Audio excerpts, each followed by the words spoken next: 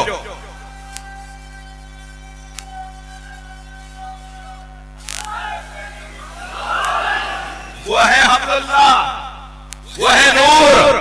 لہذا سہمن شریف، اجمیر شریف، اچ شریف، مگر نجف اشرف. صلوات پڑھنے محمد و آل محمد.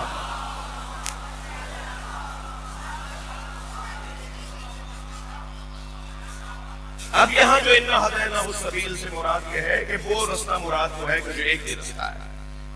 ایک اعتبار سے یہ جو 25 رستے ہیں نا جو سبیل اور سبل کی صورت ہے، یہ بھی تو ایک ہی ہے. ہدفیت اور مقصدیت، کسی چیز کا مقصد ایک ہونا اس کے ایک ہونے کے لیے کافی نہیں ہے. اگر ان سارے، مثلا میں نے اولیاء الہی کے نام لیے، اللہ کے مقربین کے نام لیے، اتقیاء کے میں نے آپ سے اشارہ پر بات کی، تعداد بہت زیادہ ہے. ان سب کا مقصد اور ہدف کیا ہے؟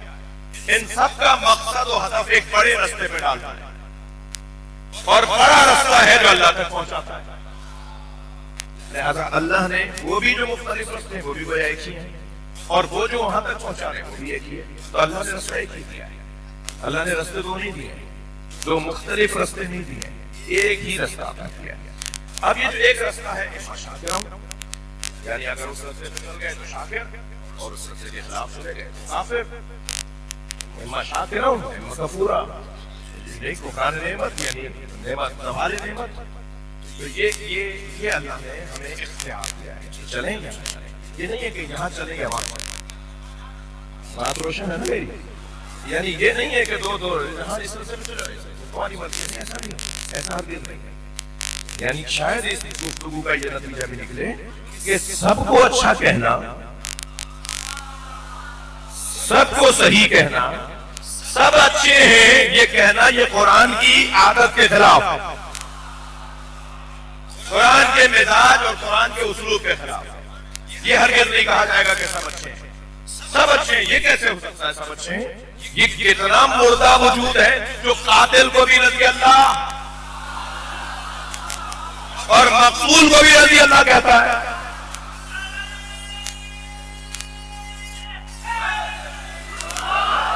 یہ کیسے ممکن ہے کہ ظالم بھی اچھا اور مظلوم بھی اچھا؟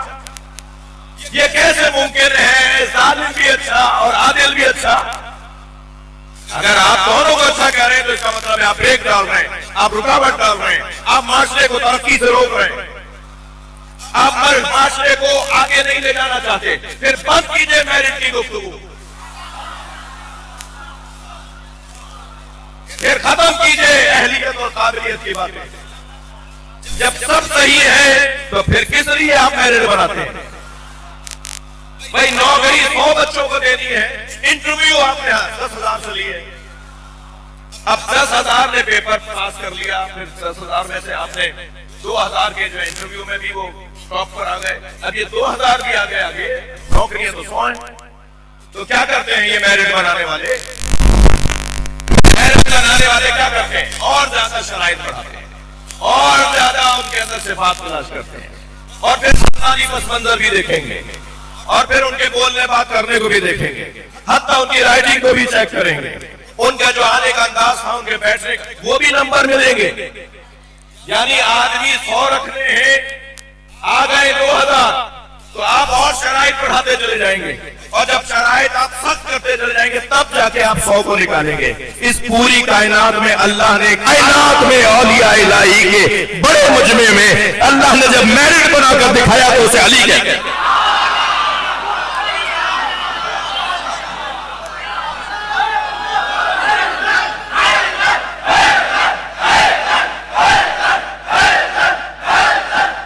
بلند صلوات محمد و آل محمد.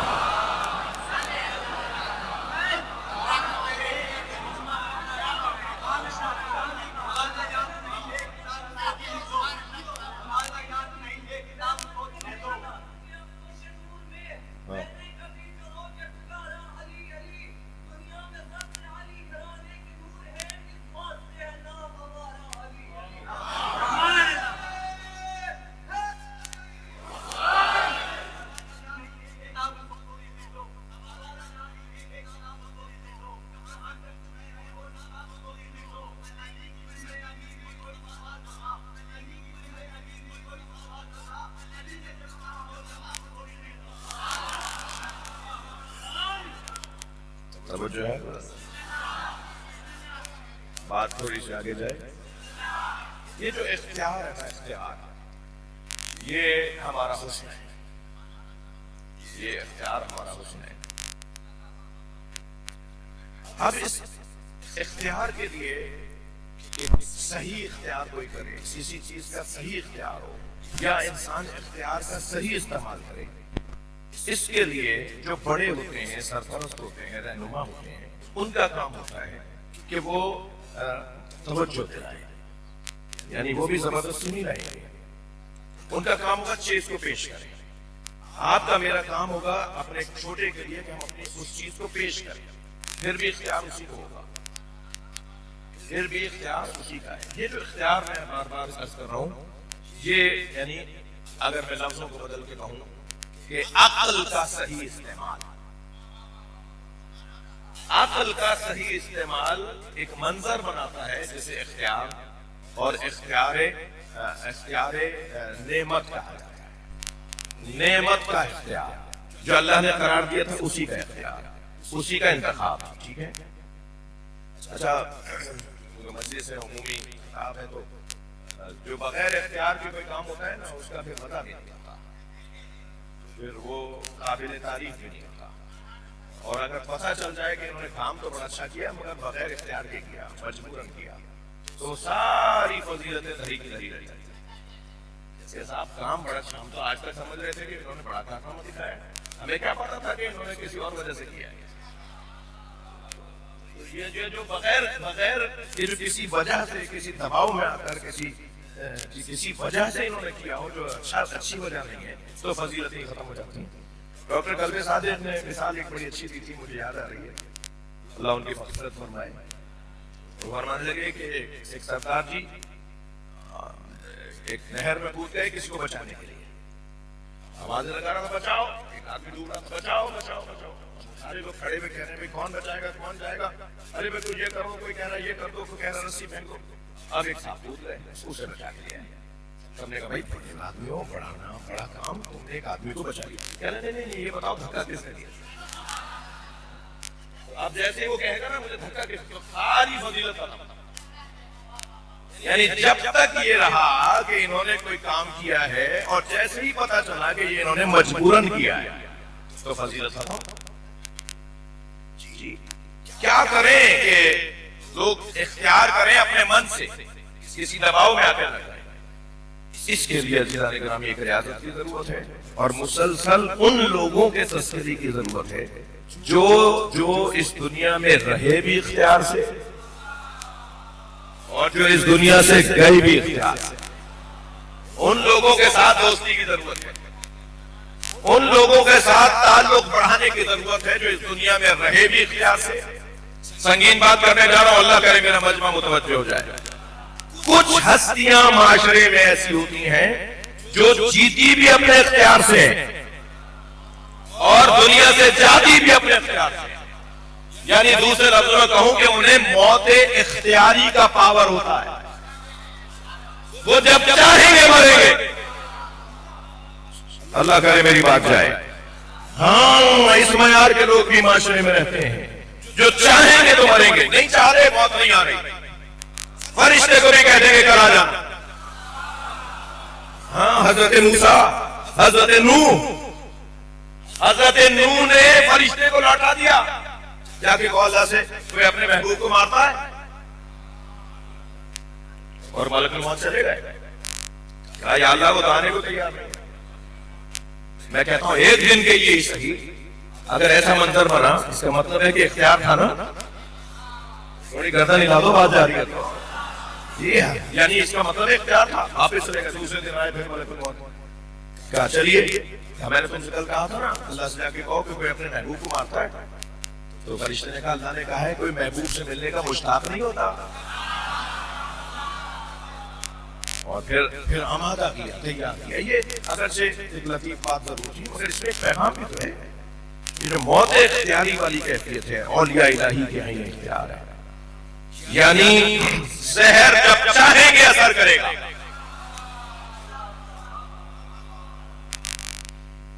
آگئی نا وہ بات. یہ بچہ سوال کرتا ہے کہ جب مثلاً امام رضا کو، امام صادق کو، امام زین العابدین کو آئین پہلے گئے تو پتا تھا اس میں زہر ہے، تو پھر کیوں کھا لیا؟ یا تو کہیں یہ پتا نہیں تھا؟ اللہ کے ولی کو تو آسمانوں کی طرف دیکھے تو ملکوت نظر آ جائے، زمین کی طرف دیکھے تو تحت الثری نظر آ جائے۔ وہ جب دل کے حالات جانتے تھے، جب وہ ذہن پڑھ لیتے تھے، جب وہ بتا دیتے تھے کل کیا ہونے والا ہے، جی یہ سب علم غیب نہیں ہے، جی توجہ رہے، جب وہ بتا دیتے تھے کل یہ ہونے والا ہے، اللہ اکبر۔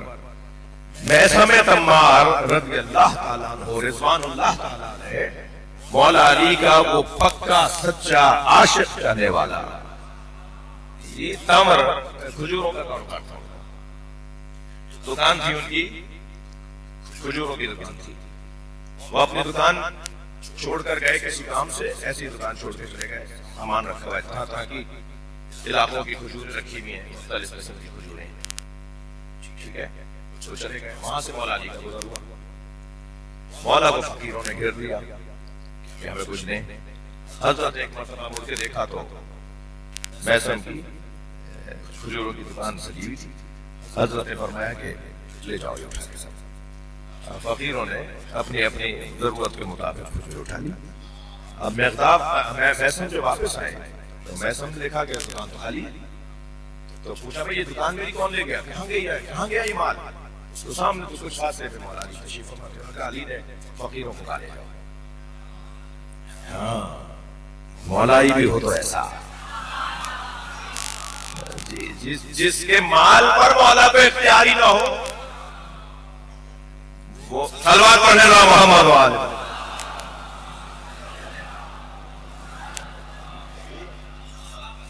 حضرت میثم کے ساری کھجوریں علی نے بانٹ دی تو میثم قریب کا سلام کیا مولا سے دعا لی، مولا سے کچھ نہیں، مولا سے بھی مل رہے ہیں، کچھ کہا نہیں۔ مولا نے فرمایا میثم ہم نے تمہاری کھجوریں بانٹ دی، مولا آپ صاحب اختیار ہیں، آپ صاحب اختیار ہیں، یہ تو کھجوریں تھیں، آپ کا تو مجھ پہ بھی اختیار ہے۔ تو مولا نے ان کے سینے پہ ہاتھ رکھا، تھکے تو نہیں نا آپ حضرات، مولا علی نے ان کے سینے پہ ہاتھ رکھ کے فرمایا ایسے ہی میثم یہاں تک نہیں پہنچے، قیامت میں منادی ندا دے گا اینا حواریو علی، علی کا پکا شیعہ کون ہے، علی کا بہترین ساتھی کون ہے؟ تو اللہ 4 صحابہ کرام کو باہر نکالے گا، محشر میں انہیں لایا جائے گا، عمرو ابن حمام، حجر ابن علی، سلمان فارسی، میثم تمار، حواری علی، علی کے پکے سچے چاہنے والے، انہیں شان سے محشر میں لایا جائے گا۔ عاشق علی، جی مولا نے فرمایا تھا میثم تمہیں میری محبت میں سولی چڑھایا جائے گا، تو آنکھوں میں آنسو کر کے کہا مولا میرا یہ مقام ہے کہ آپ کی وجہ سے مجھے سولی چڑھایا جائے گا۔ حضرت نے ایک پودے کی طرف اشارہ کر کے کہا یہ پودا دیکھ رہے ہو نا کھجور کا، یہ درخت بنے گا، اس درخت کو تمہیں لٹکایا جائے گا۔ تو میثم بہت دور سے ڈول بھر کے لاتے تھے، اسے پانی دے دیں گے۔ کسی نے کہا بھائی اتنے درخت ہیں پورے شہر میں، تم اسی درخت کو آ کے پانی کیوں دیتے ہو؟ کہا میں اسے پانی نہیں دے رہا ہوں، اپنا مستقبل سنوار رہا ہوں۔ اپنے ہاتھ سے اس درخت کو پانی دے دے کے جوان کیا ہے میثم نے، اور پھر اس درخت پہ میثم تمار کو لٹکایا گیا ہے۔ تو جب یہ منظر بنا کہ مولا نے ان کی کھجوریں فقیروں میں دے دی اور انہوں نے مولا کے حوالے اپنے آپ کو کیا، تو مولا نے ان کے سینے پہ ہاتھ رکھ کے کچھ پڑھا، کچھ ارادہ کیا، تو علم منایا والبلایا کا مالک ہو گیا میثم۔ یعنی لوگوں کو دیکھ کر بتا دیتے تھے کہ تمہیں کن کن مشکلوں کا سامنا ہوگا، یعنی لوگوں کو بتا دیتے تھے کہ تمہاری موت کیسے ہوگی۔ اتنا بڑا عالم، صرف علی نے سینے پہ ہاتھ رکھ کے دعا دم کی ہے، جو علی جس کے سینے پہ علی ہاتھ رکھ کے دعا دم کر دے تو وہ بتا دے کہ آئندہ کیا ہوگا، خود اس علی کا مقام علم کیا ہوگا۔ ایسے لوگ ہیں، یہ معاشرہ، یہ اللہ نے معاشرہ جن لوگوں کے لیے بنایا ہے، یہ کائنات جن لوگوں کے لیے بنائی ہے، میں ان کی بات کر رہا ہوں۔ بات ضمناً آ گئی کہ کچھ ہستیاں ہیں کہ جنہیں علم منایا و بلایا عطا کیا گیا ہے، جو جانتی ہیں کہ کیا ہونا ہے آگے جا کر، کیا بنے گا دنیا کا، کیا مسائل ہوں گے. تو عزیزو، یہ جو اختیار ہے یہ در حقیقت انسان کا کمال ہے، اور ہم نہ مختار محض ہیں اور نہ ہی مجبور تام ہیں. ہم مکمل مجبور بھی نہیں ہیں، ہم مکمل مختار بھی نہیں ہیں. ٹھیک ہے، باڈی ہماری، بدن ہمارا اللہ نے جس انداز سے بنایا ہے اس میں ہم مجبور ہیں. لفظوں کو بہتر کر رہا ہوں، ہم رستے کے انتخاب میں مختار ہیں مگر اپنی تخلیق میں مختار نہیں ہیں.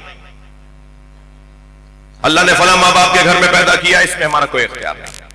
فلاں زبان بولنے والا خلق کیا، اس میں ہمارا کوئی اختیار نہیں. فلاں ملک میں، فلاں خطے میں، فلاں جغرافیہ کے حساب سے فلاں جگہ خلق کیا ہے، اس میں ہمارا کوئی اختیار نہیں. ٹھیک ہے، اللہ نے دو آنکھیں رکھی ہیں، یہاں پر کنپٹی بھی نہیں رکھی، گدی میں نہیں رکھی، اس میں ہمارا کوئی اختیار نہیں ہے. دو ہاتھ دیے ہیں، 3 نہیں دیے، 4 نہیں دیے، یہ ہمارا کوئی اختیار نہیں ہے. پیر اللہ نے بنائے ہیں، اس میں ہمارا کوئی اختیار نہیں ہے. لیکن یہ پیر کہاں چل کے جائیں اس میں اختیار ہے. یہ آنکھیں اللہ نے بنائی ہیں، ہمارا اختیار نہیں، مگر آنکھیں کیا دیکھیں اور کیا نہ دیکھیں اس میں ہمارا اختیار ہے. یہ ہاتھ اللہ نے بنائے ہیں، اس میں کوئی اختیار نہیں، مگر یہ ہاتھ کہاں چلے اور کہاں نہ چلے اس میں اختیار ہے. تو وہ کون سی چیز ہے جو ہمیں مقام اور منزلت عطا کرتی ہے؟ کتنے ہی لوگ ہیں جن کا خاندانی پس منظر کوئی خاص نہیں ہے، کتنے ہی لوگ ہیں کہ جن کی کوئی خاص تعلیم بھی نہیں ہوتی، کتنے ہی لوگ ہیں کہ جن کا کوئی مالی طور پر پس منظر بھی بہت اچھا نہیں ہوتا، مگر وہ لوگ آگے بڑھتے ہیں. وہ کس صلاحیت کی بنیاد پر آگے بڑھتے ہیں اور ترقی کرتے ہیں؟ وہ اس اختیار کی بنیاد پر. اب وقت میرے پاس تنگ ہو گیا، مجھے اجازت دیجئے، کل کی بحث کو میں آج نہیں جوڑ پایا، اور وہ یہ کہ یہ جو اختیار کی صلاحیت ہے، اس صلاحیت کو عقل کہتے ہیں. کل کی بحث جڑ گئی، عقل.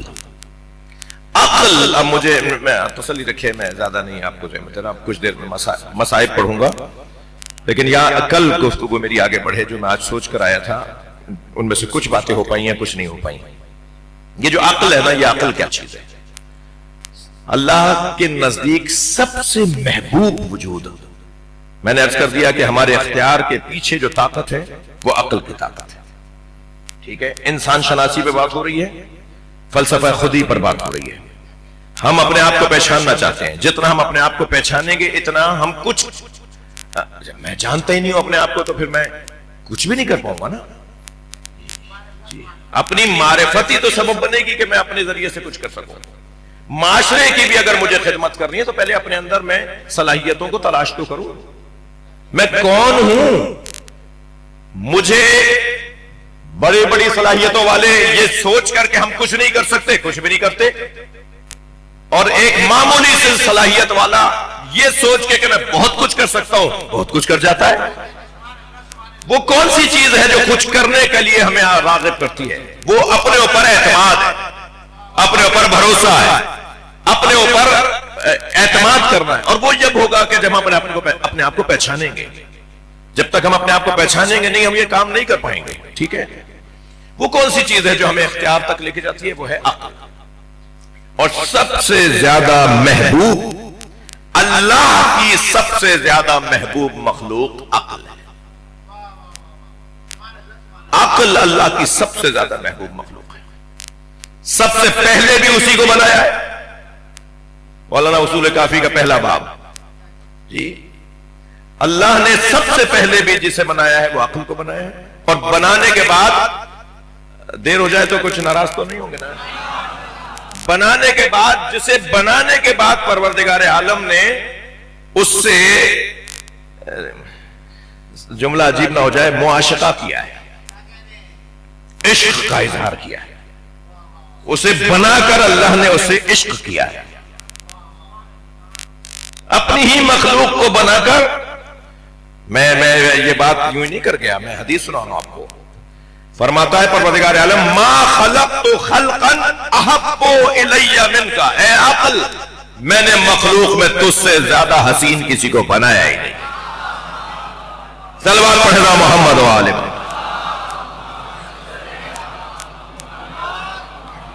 مجھے اجازت دیجئے کہ میں، کیونکہ اس میں بہت تفصیل ہے اور بہت ظریف نکات ہیں، کہ کل میں عقل کی گفتگو کو کچھ دیر آگے بڑھاؤں.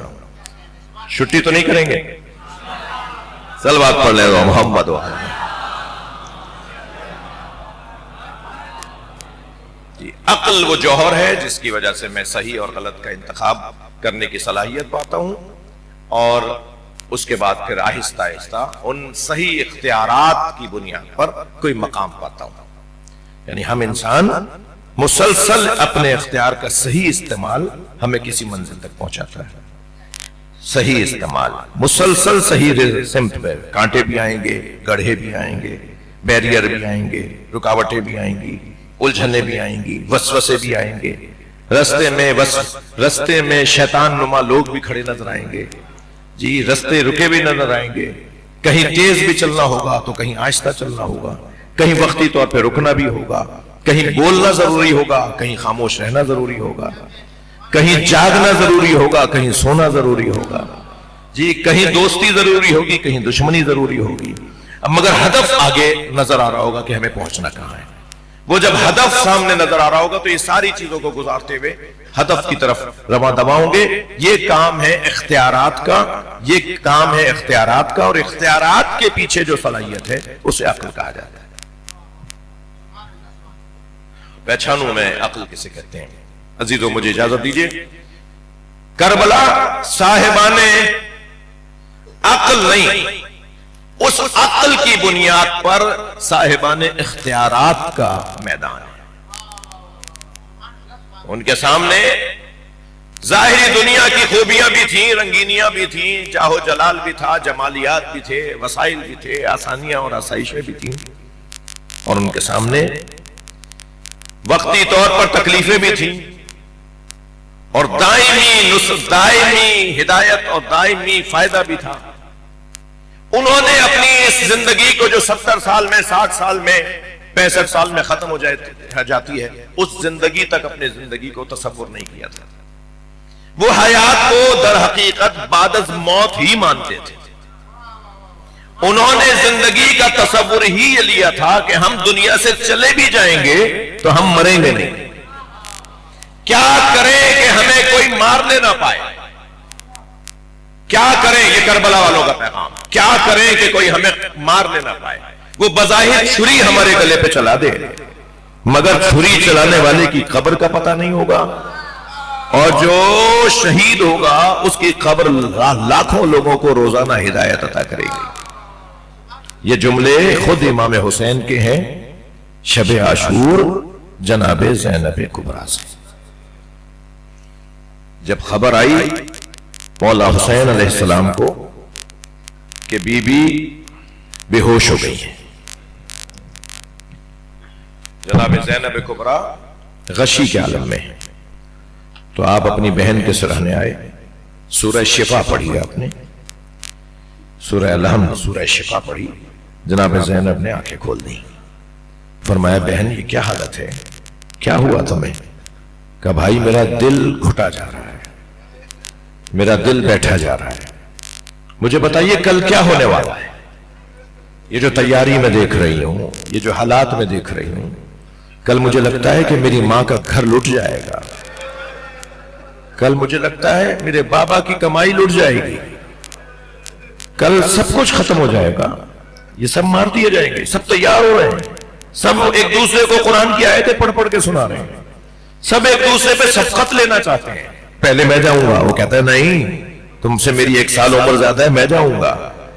لہذا روایت کہتی ہے کہ اصحاب امام حسین آپس میں مقابلہ کر رہے تھے کہ پہلے میں جاؤں گا اپنی قربانی دینے کے لیے، اور خاص طور پر قرآن کی اس آیت کی تلاوت کر رہے تھے من المؤمنین رجال صدقوا ما عاہدوا اللہ علیہ فمنہم من قضی نحبہ ومنہم من ینتظر وما بدلوا تبدیلا. یہ جو آیت ہے نا کہ کچھ لوگ ہیں جو ہمت والے لوگ ہیں، جو اپنے اللہ سے کیے ہوئے عہد کو پورا کرتے ہیں. کچھ وہ ہیں جنہوں نے پورا کر دیا، کچھ ہیں جو عہد پورا کرنے کے منتظر ہیں، اور یہ اپنی بات سے ہٹتے نہیں ہیں. وما بدلوا تبدیلا، جو انہوں نے طے کر لیا ہوتا ہے اس پہ یہ ڈٹے رہتے ہیں، جمے رہتے ہیں. اس آیت کی تلاوت کرتے تھے اصحاب امام حسین، اور کہتے تھے میں پہلے. حبیب کہتے تھے میں جاؤں گا، زہیر کہتے تھے میں جاؤں گا، اور باقاعدہ ان کے چہروں پہ سرخی پڑ رہی تھی، جو نفسیاتی طور پر اطمینان قلب کی علامت ہوتی ہے. کسی کو اندر سے سکون ہونا، دل سے وہ مطمئن ہو تو اس کے چہرے پہ پیلا پن نہیں آتا، اس کے چہرے پہ پھیکا پن نہیں آتا. جس کا دل مطمئن ہوتا ہے نا، اس کے چہرے پہ سرخی بڑھتی ہے، تراوٹ بڑھتی ہے، رونق آنے لگتی ہے.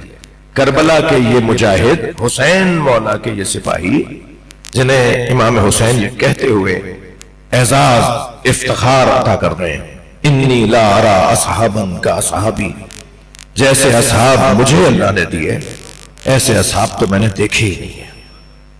ان لوگوں کی یہ کیفیت تھی. یہ مسلسل پیغامات زینب تک پہنچ گئے تھے، اور بی بی کا دل بیٹھا جا رہا تھا. یہ فرمایا بھیا کل کیا ہوگا؟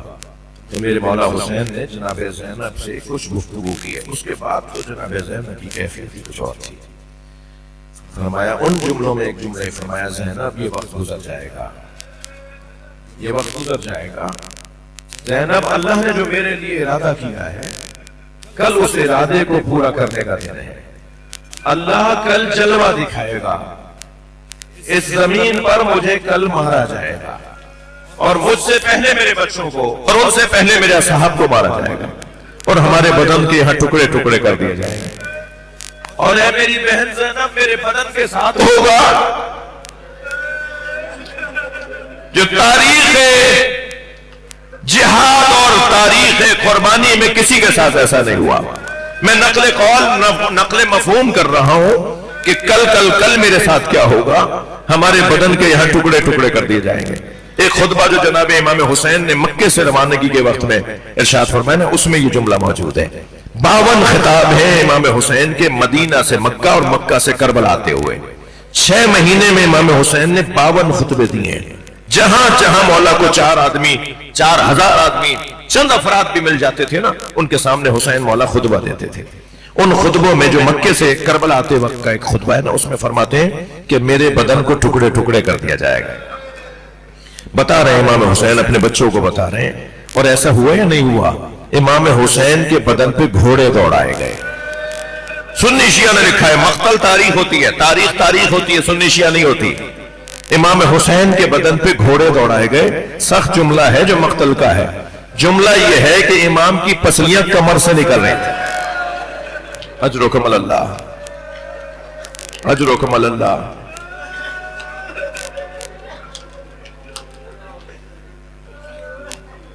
ایک سخت جملہ، مجھے بہت سخت جملہ ہے، جس پر جناب زینب کبریٰ کے اندرونی تکلیف سے آنکھوں میں آنسو آ گئے تھے. اور وہ جملہ یہ تھا کہ امام حسین کی شہادت کے بعد آواز دی گئی، ان کافروں کے خیموں کو لوٹ لو، ان کافروں کے خیموں کو لوٹ لو. اور ایسے لوٹ رہے تھے نبی زادیوں کے خیموں کو. اللہ اکبر. امام سجاد فرماتے ہیں نا، ہمارے جد رسول اللہ نے ہم اہل بیت کے لیے جتنا امت کو فرمایا تھا نا کہ میرے اہل بیت کا خیال رکھنا، میرے حسن کا خیال رکھنا، میرے حسین کا خیال رکھنا، جتنا نبی نے ہمارے جد نے ہمارے لیے کہا تھا، اگر ہمارے جد اتنا نبی کہتے تب بھی اس سے زیادہ یہ کچھ نہیں کر سکتے. خیمے لوٹے گئے. عجیب منظر تھا عزادارو، مجھ سے بیان نہیں ہو پائے گا. خاص طور پر وہ چھوٹی 4 سالہ بچی. اگر یہ کہتے ہیں نا کہ اپنے گوشوارے اتار کے دے دو، یہ حسین کی بیٹی ہے، یہ اپنے ہاتھ سے دے دیتی. لیکن ایک شخص نے ایک ہاتھ سر پہ رکھا اور ایک ہاتھ سے گوشوارہ چھینا، کھینچا. میری بیوی جب تک زندہ رہی نا، کان پکڑے رہتی تھی اور کہتی تھی، پھوپھی میرے کان دکھتے ہیں، میرے کانوں کا زخم مجھے تکلیف دیتا ہے. یہ ہوا ہے آل رسول کے ساتھ. ابھی پچھلے دنوں میں نے دیکھا مولانا طارق جمیل کا ایک تقریر تھی، جو مصائب پڑھ رہے تھے نا، تو وہ تو دیوبندی عالم ہے نا، وہ تو شیعہ عالم نہیں ہے نا. انہوں نے جناب زینب کا ایک مرثیہ پڑھا ہے اپنی کتابوں سے. کہ جب امام حسین کے لاشے پہ جناب زینب آئی نا تو بی بی نے ایک مرثیہ پڑھا جو سنی شیعہ تاریخ میں ہے. بی بی نے پڑھا صلی اللہ علیہ یا رسول اللہ. جب امام حسین کے لاشے پر آئیں تو لاشا پہچانا نہیں گیا. جناب زینب برابر کی بہن ہے, 1 سال سے کم چھوٹ بڑائی ہے دونوں بہن بھائیوں میں, برابر کی ہیں امام حسین کے ساتھ, اور بہت پیار ہے دونوں بہن بھائیوں میں. لیکن جب بھائی کے لاشے پر آئیں تو امام حسین کا لاشا جناب زینب سے پہچانا نہیں گیا, یعنی سمجھ میں نہیں آیا, پہچانی نہیں, میرے معاف کیجئے گا, پہچانی نہیں کہ یہ لاشا کس کا ہے. تو تعجب سے فرمایا انت اخی زینب, تم زینب کے بھائی حسین ہو. اور پھر اجرکم اللہ, جن کے مذہب میں رونا جائز ہے وہ تکلف نہ کریں. یہ کہہ کر جناب زینب نے جب بھائی کا یہ حال دیکھا تو رخ کیا مدینے کی طرف, یعنی نانا کی قبر کی طرف, اور آواز دے کر کہا السلام علیکہ یا رسول اللہ ملیک السماء, اے اللہ کے رسول, آپ پر آسمان کے فرشتے سلام کرتے ہیں.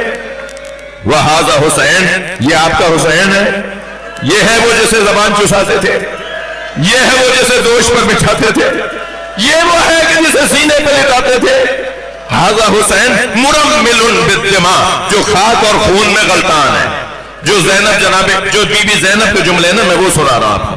مرمل بالدماء, جو خاک اور خون میں غلطان, نہا گیا ہے خون میں, جو خون میں نہا گیا ہے. مرمل بالدماء مقتول اعضاء, جس کے اعضاء کو جوڑ کو علیحدہ کر دیا ہے. نانا یہ ہے آپ کا حسین مسلوب الامام متوردا, جس کا امامہ اتار کے لے گئے ہیں, جس کے کپڑے اتار کے دوش سے ابا اتار کے لے گئے ہیں, یہ آپ کا حسین ہے. یہ کہنے کے بعد ایک جملہ فرمایا, نانا یہ تو آپ کا حسین ہے جس کے ساتھ یہ ہوا ہے. وہ بناتوں کا سبایا, نانا آپ کی بیٹیوں کے سروں سے چادر ہے, نانا آپ کی بیٹیوں کے ہاتھوں میں رسی باندھ دی ہے. بناتوں کا سبایا, آپ کی بچیاں اسیر ہو گئی ہیں. یہ کربلا سے کھڑے ہو کے جناب زینب نے اپنے نانا کو سلام کہا, گریہ ہو گیا, مجلس ہو گئی. آج 5 محرم ہے, آج یہ مجمع جناب زینب کے بچوں کا ماتم کرتا ہے. بڑی شیر دل بی بی ہے, بڑے حوصلے والی خاتون ہے. اجرکم اللہ. 3 سال کا سن تھا جناب زینب کا, 3 سال کا سن تھا. نبی روزانہ نماز فجر کے بعد اہل بیت کے دروازے پر رک کر سلام کرتے تھے. السلام علیکم یا اہل بیت النبوہ, یہ نبی سلام کرتے تھے. آیت تطہیر کے نازل ہونے کے بعد نبی کی رحلت تک سینکڑوں مرتبہ سرکار نے سیدہ کے دروازے پہ رک کر سلام کیا ہے. ہر روز جب بھی نبی سلام کرتے تھے کوئی نہ کوئی دروازہ کھولتا تھا, آگے بڑھ کے ادب کرتا تھا, نبی کو گھر میں آنے کی دعوت دیتا تھا. کبھی تشریف لاتے تھے اور کبھی آپ دعا دے کے چلے جاتے تھے. ایک دن جب دروازے پہ سرکار نے اہل بیت کو سلام کیا تو دروازہ کھلا تو کیا دیکھا, 3 سالہ سن والی زینب کھڑی ہے. نبی کی نواسی, نبی جتنا پیار حسین سے ہے نا اتنا ہی پیار زینب سے بھی ہے. شریکت الحسین ہے نا جناب زینب. آگے بڑھ کے نانا کو سلام کیا. نبی نے فرمایا بیٹا تم دروازے پر کیوں آئی ہو؟ کہ نانا رات کو میں نے خواب دیکھا ہے. اماں زہرہ کہہ رہی ہیں کہ خواب کی تعبیر نانا سے پوچھو. نبی مکرم نے اپنی نواسی کو سامنے بٹھا دیا اور فرمایا بتاؤ بیٹا تم نے کیا خواب دیکھا؟ کہ نانا میں نے رات کو دیکھا ہے کہ صحرا میں تنہا ہوں, ایک صحرا ہے جس میں میں تنہا ہوں. نانا میں نے خواب دیکھا کہ اس صحرا میں تیز آندھی چل رہی ہے اور آندھی اتنی تیز ہے کہ میرے پیر زمین سے اکھڑ رہے ہیں. تو میں نے ایک درخت کا سہارا لیا مگر کچھ دیر بعد ایک جھونکا آیا جس نے اس درخت کو زمین سے اکھاڑ دیا. نانا پھر میں نے دوسرے درخت کا سہارا لیا اور وہ درخت بھی زمین سے اکھڑ گیا. پھر مجھے دور ایک تیسرا درخت نظر آیا, میں نے اس کا سہارا لیا مگر تیز آندھی کے جھونکے سے وہ درخت بھی زمین سے اکھڑ گیا. نانا اب دور دور تک کوئی درخت نہیں تھا, کوئی سہارا نہیں تھا, میں اس صحرا میں تنہا ہوں. اسی کیفیت میں میرا خواب آگے بڑھتا ہے. بلکہ جملہ یہ ہے کہ نانا اگر خواب یہاں رک گیا ہوتا تو میں آپ کو زحمت نہ دیتی. خواب آگے بڑھتا ہے. نانا میں دیکھتی ہوں تیز آندھی کی وجہ سے میرے سر سے چادر اتر گئے. بس یہ جملہ سنا نبی کی آنکھوں میں آنسو آ گئے. فرمایا زینب تمہارے 3 سہارے ہیں, تمہارا بابا علی تمہارا سہارا, تمہارا بھائی حسن تمہارا سہارا, تمہارا بھائی حسین تمہارا سہارا، اور ایک بیابان ہوگا جہاں تمہارے سر سے چادر اتاری جائے گی، تمہیں اسیر بنایا جائے گا۔ اللہ اکبر۔ رونے والوں، حسین کے عزاداروں، سنی شیعہ بھائیوں، میں آپ سے ایک سوال کر لوں، جس کے عباس جیسا بھائی ہو، جس کے علی اکبر جیسا بھتیجا ہو، جس کے حسین جیسا بھائی ہو، وہ سوچتی نہیں ہوگی کہ میرے سر سے کون چادر اتارے گا؟ لیکن جب کربلا کے میدان میں خیمے جلنے لگے اور نبی ذاتیوں کے ہاتھوں میں رسیاں ڈالے جانے لگی، اس وقت میں جناب زینب نے نہر کی طرف رک کر کے عباس کو آواز دی تھی، عباس اٹھو، اپنی آقا زادی زینب کو تم نے مدینے میں اجرکم اللہ۔ مجلس ہو گئی عزیزارو، بی بی ساری رات شب عاشور ساری رات اپنے بچوں کو لے کر بیٹھی ہیں اور بار بار یہ کہہ رہی ہیں، اے اونو محمد، دیکھو میرے لال، اپنے ماموں پہ جان قربان کرنی ہے، اور ایسا نہ ہو علی اکبر مار دیا جائے اور تم زندہ رہ جاؤ۔ تھکے نہیں، مجھے یہ دن رونے کے دن ہے نا، میرے فضائل کا دورانیہ اپنی طرف، مگر مصائب کی جو اہمیت اور فضیلت ہے اور اس گھرانے پہ رونے کا جو ثواب ہے۔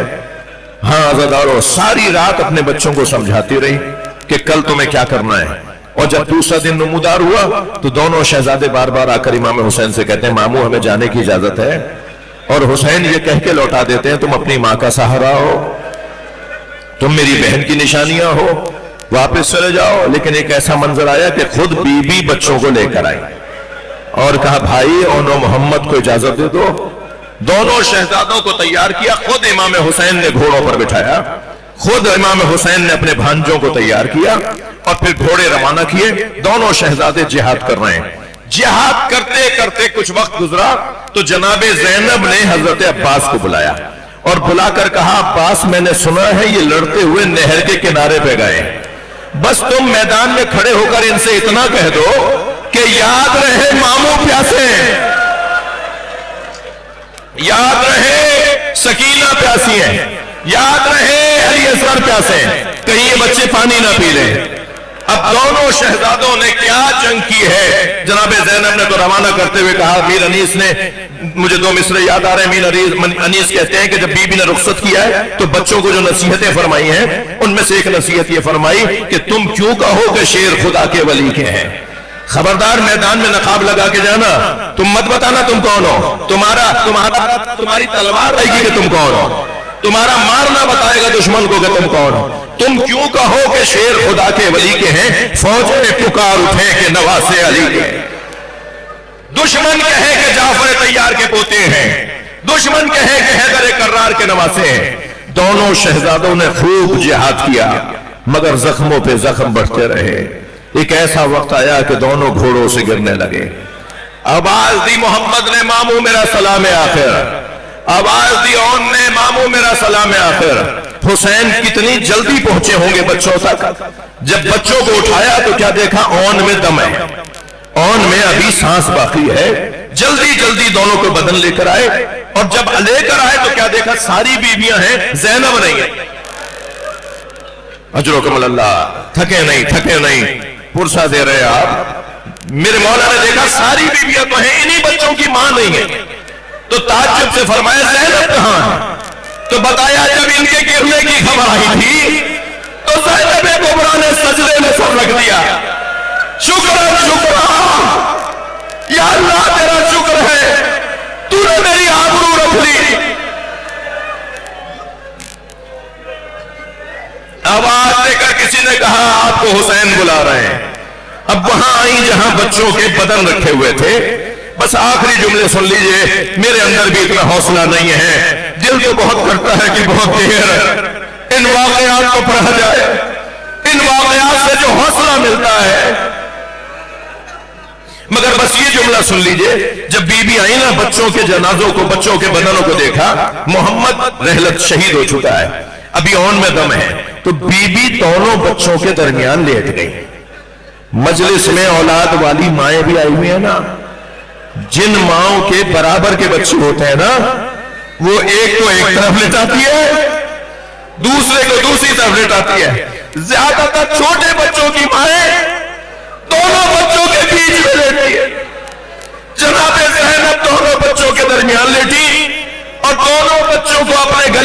جا کر آخری رخصت دے رہی ہیں کہ ایک مرتبہ اون نے آنکھیں کھول کر دیکھا تو بس ایک جملہ کہا، اماں کیا ہم نے وفاداری کا حق ادا کر دیا؟ اماں آپ ہم سے راضی ہو؟ بیوی نے پیشانی کا بوسہ دیا اور نے کہا اماں جب وطن واپس جائیں، جب مدینے واپس آئیں تو بابا عبداللہ کو سلام کہیے گا اور کہیے گا تمہارے دونوں بچوں نے وفاداری کا حق ادا کر دیا۔ اللہ لعنت اللہ علی القوم الظالمین۔ یا اللہ ان آوازوں پر رحمت نازل فرما، رونے والوں کی توفیقات میں اضافہ فرما، حاجات کو پورا فرما، فلسطین میں غزہ میں مسلمانوں کی غیبی مدد فرما، ہم سب کی عاقبت بخیر فرما، امام زمانہ کے ظہور میں تعجیل فرما، یا حسین